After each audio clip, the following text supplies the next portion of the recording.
Imagine being connected to the world at your fingertips, yet feeling utterly alone. That's the paradox facing America's youth today. Despite being the most digitally connected generation in history, young people in the US are struggling with the unprecedented levels of unhappiness. In fact, the World Happiness Report reveals a concerning trend. The US has slipped from 15 to the 23rd in the global happiness rankings, with our youth faring even worse, ranking a staggering 62nd out of 143 countries. So, to put this in perspective, countries like Finland, Denmark, and Iceland consistently top the list, while we're lagging behind. Hi, I'm Shilpa Lewis, meditation life coach, authentic AI and social media strategist, and host of the Mindfulness podcast. And this topic of happiness is exactly what I'm exploring in this season of Pause. And this episode specifically on Happy Mind. Even with all of the meditation and mindfulness practices in the world, I still have days when I feel anxious, overwhelmed, and uncertain. But that's exactly why I'm so passionate about sharing my journey with you, because I know I'm not alone and I want to help you navigate the ups and downs of life with more ease, joy, and happiness. In this episode, we'll explore practical strategies to overcome anxiety and cultivate a happy mind, including mindfulness techniques, grounding exercises, and the power of positive affirmations. I recently dove into the 2024 World Happiness Report, and what I found was both surprising and sombering. The data points to broader societal issues like income inequality, social isolation, and a lack of social support. I'm excited to dive deeper into the intersection of technology, social media, and happiness, and explore what it means to cultivate true connection and joy in our increasingly digital lives. So, what's driving this happiness decline? It's not just a matter of individual struggles. And I guess I'm not alone in this feeling of unhappiness. Don't get me wrong, I'm feeling grateful for and happy with my life. But it's made me wonder, what does social media really tell us about true happiness? I'm reminded of the isolation epidemic that's affecting our society. I believe we can learn valuable lessons from the Blue Zone movement. I had the privilege of hosting one of the co-founders of the Blue Zone movement on my podcast, and I was struck by the remarkable phenomenon that has been documented in these communities. People in the Blue Zone tend to live significantly longer, healthier lives, thanks in part to their strong sense of community and conscious connection. I believe by prioritizing social bonds and community activities, we can positively influence our brain chemistry and promote happiness. This is the true way to socialize. And while social media is a mechanism, a method to further enhance your relationships and perhaps even your business, let's learn lessons from those who are truly living long, healthy lives. According to Dan Buettner, author of The Blue Zones, quote, they have somehow managed to avoid chronic diseases, heart disease, cancer, stroke, and diabetes that kill the majority of people in the industrialized countries around the world, especially in the United States. There are lessons we can learn from these communities that can influence our ability to achieve a happy mind. So, my tip to you is to engage in community activities on a regular basis to positively influence your brain chemistry and promote happiness. Social relations are a strong predictor of happiness, but our modern addiction to technology may be sabotaging our pursuit of true connection and joy. As someone who's built a business online, I've had to confront my own complicated relationship with social media. On one hand, been a game changer for growing my business and connecting with like minded individuals. But on a personal level, I found it's hard not to feel further isolated and more anxious than ever. Social media often highlights what we lack, the places I haven't traveled to, the friends I'm not spending time with, and the life experiences I'm missing out on. This constant comparison, even if it's unconscious, can deepen our sense of not enough. As I grow my business online, I'm constantly navigating the tension between my digital persona and my inner world. I'm finding that the more I'm connected online, the more I need to cultivate a sense of inner peace and self worth.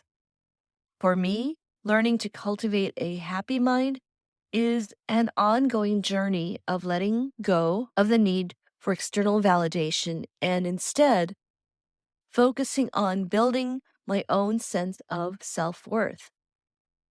It's about recognizing that true happiness isn't something I'll find in likes, comments, or followers, but in the depths of my own heart. And the goal of saying that is not to sound cliche, but truly understand what it means to have true happiness. Is it a state of mind?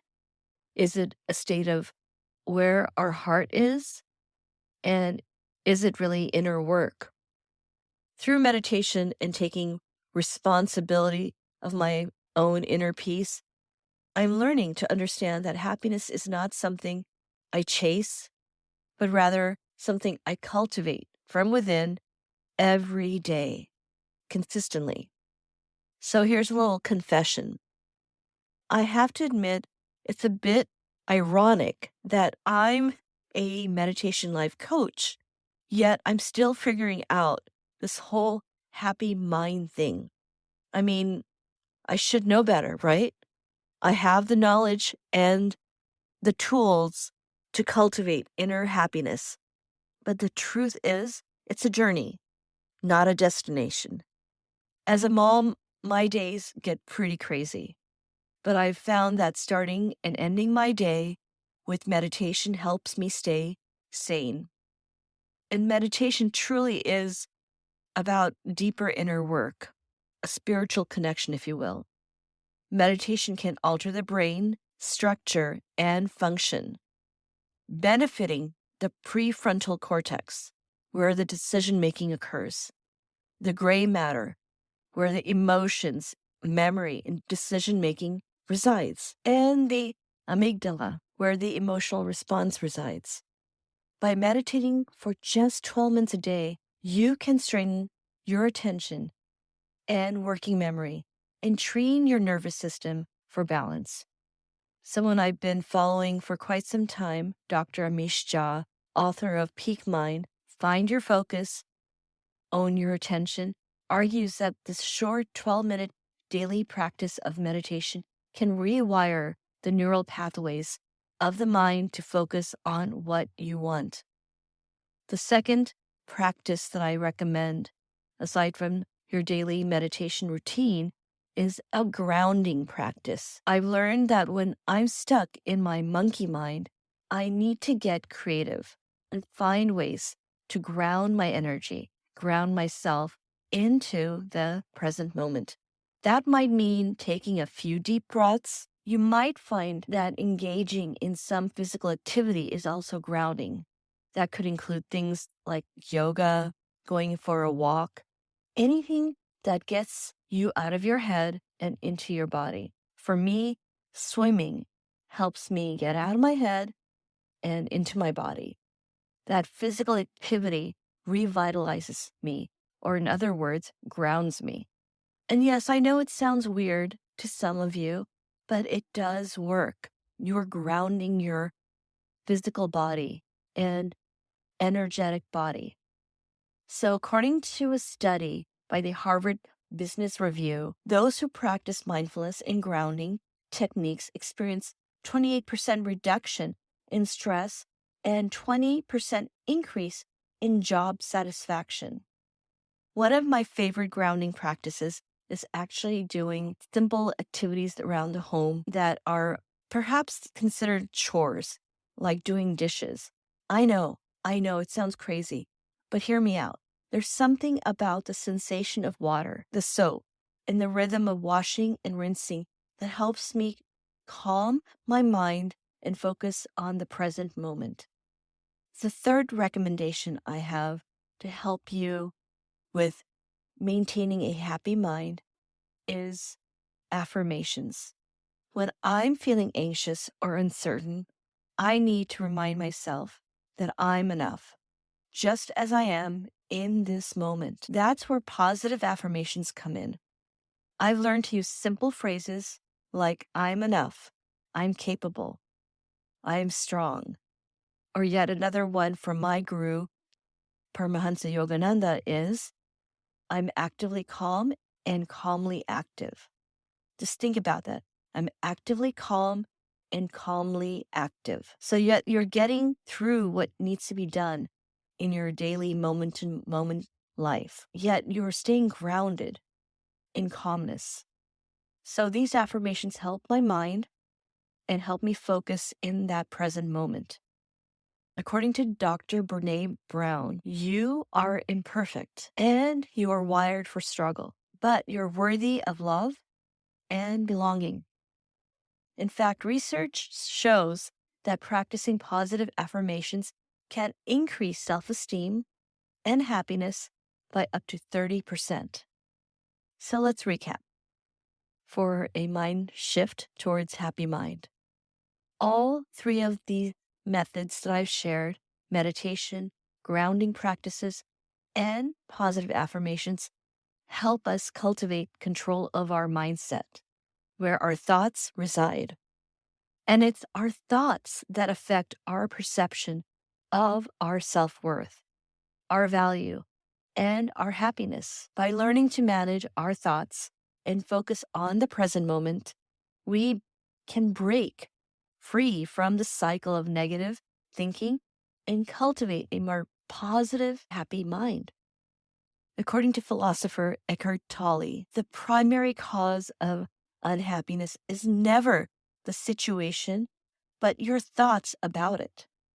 By recognizing this, we can begin to take ownership of our thoughts and our happiness.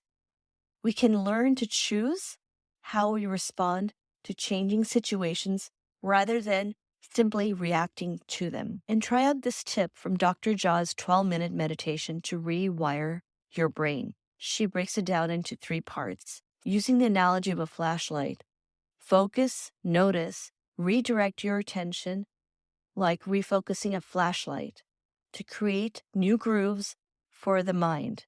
Over time, this practice enhances focus and mental clarity. We wrap up this episode on cultivating a happy mind. I want to leave you with 3 key takeaways. Number 1 is to bookend your day with meditation. Start and end your day with a mindfulness practice to set the tone for happiness and calmness. Get grounded. Use physical sensations and activities to bring yourself back to the present moment and out of your monkey mind. Number 3, practice positive affirmations. Remind yourself that you are enough, capable, and strong to boost your self-esteem and happiness. By incorporating these techniques into your daily routine, I really believe you'll be able to be on your way to cultivate a happy mind. Remember, happiness is a journey, not a destination. It's a choice you make every day. And it's within your power to create a life that truly fulfills you. If you're a solo entrepreneur or an aspiring one looking to approach social media more strategically without sacrificing your happy mind or your holistic happiness, I invite you to book a call with me. Let's work together to create a personalized plan that nurtures your relationships and grows your business in a mindful and intentional way. And also, don't forget to download my breathwork infographic to start your journey towards a happy mind. As I conclude this episode on cultivating a happy mind, I want to leave you with a profound reminder from Paramahansa Yogananda. Quote, happiness is not dependent on external circumstances. Rather, it is to be found in the simpler joys of life, and most of all, in the ever new bliss of deep meditation, being happy by clinging to the simple, true, and lasting soul joys. They come by deep thinking, introspection, spiritual inspiration, and meditation. May these words guide you on your journey to cultivating a happy mind. So thank you for joining me on this journey of cultivating happiness.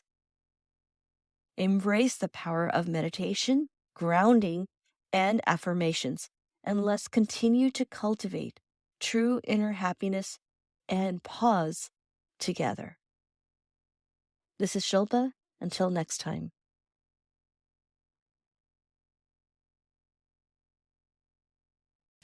Thanks for tuning in, sweet soul. If you've enjoyed this episode, I would be so grateful for your kind review on Apple Podcast. Simply click on the link in the show notes to leave your lovely feedback and uplift our spirits. Your support means the world to me and helps our show thrive. So please show me your love and continue to practice Omni Mindfulness.